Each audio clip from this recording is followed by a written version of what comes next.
জুলাই সনদ বাস্তবায়নে গণভোট আয়োজন নিয়ে দলগুলোর মধ্যে থামছে না বিভক্তির রাজনীতি। নির্বাচনের আগেই গণভোট আদায়ে রাজপথে কর্মসূচি পালন করছে জামাত সহ সমমনা কয়েকটি দল। অন্যদিকে বর্তমান সংবিধানে গণভোট নিয়ে জানিয়ে বিএনপি বলছে, এই ইস্যুতে রাজপথে কর্মসূচি দিলে বাড়তে পারে সংঘর্ষ। তবে প্রধান উপদেষ্টার প্রেস সচিব শফিকুল আলম জানিয়েছেন, শিগগিরই গণভোট বিষয়ে সিদ্ধান্ত নেবে অন্তর্বর্তী সরকার। ইমদাদুল্লাহ বাবুর রিপোর্ট। জনতার ইশতেহার শীর্ষক এই রাজনৈতিক সংলাপের আয়োজন করে বেসরকারি গবেষণা সংস্থা ট্রেস। আগামী নির্বাচনে রাজনৈতিক দলগুলোর ইশতেহার এবং এতে জনগণের অংশগ্রহণ নিশ্চিত ইস্যুতে কথা বলেন বিভিন্ন দলের প্রতিনিধিরা।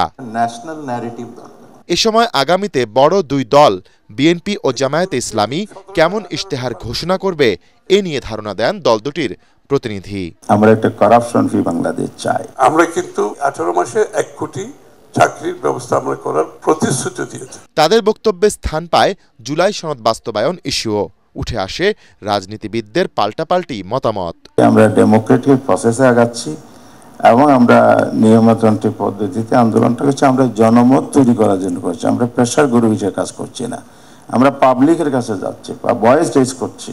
আবার সরকারকে আমরা কনভিন্স করার চেষ্টা করছি। আমরা আলোচনার টেবিলও কিন্তু আপনাদেরকে আহ্বান জানিয়েছি। বিএনপি মহাসচিবকেও কিন্তু আমাদের পক্ষ থেকে নক করা হয়েছে। ওই সময় ওনারা রিপ্লাই দিয়েছেন, জামাতের আহ্বানে সাড়া দিবেন না। বিগত রিজিম কিন্তু এই ধরনের একটা স্বরূপ সবসময় বাজাত। সেই কালচার থেকে আমরা বেরিয়ে আসতে পারি না। আপনারা ডাকেন, আমরা যাব। এখন তো আমার মনে হচ্ছে আমরা কিছু কিছু রাজনীতিক নিজেরা মালিক হয়ে যেতে চাচ্ছি। অন্তর্বর্তীকালীন সরকার শপথ নিয়েছে বর্তমান সংবিধানে। এই সংবিধানে গণভোটের কিছু নাই। এটার জন্য আবার রাস্তায় গিয়ে আন্দোলন করতে হয়। আমি বলি এটা প্রতিবাদের সকলের অধিকার আছে। এখন অন্য দল যদি আবার রাস্তায় যায় তাহলে কি হবে? সংঘর্ষ হবে না? আরেকটি বড় দল যদি রাস্তায়, বৃহত্তর দল বাংলাদেশে যদি রাস্তায় নামে, তখন তো সংঘর্ষ হবে না? এই জন্য কি আমরা কি শেখ হাসিনাকে বিদায় করেছি আবার সাংঘর্ষিক রাজনীতির দিকে দেশের মানুষকে নিয়ে যাওয়ার জন্য? এখানে অত্যন্ত সতর্ক থাকতে হবে।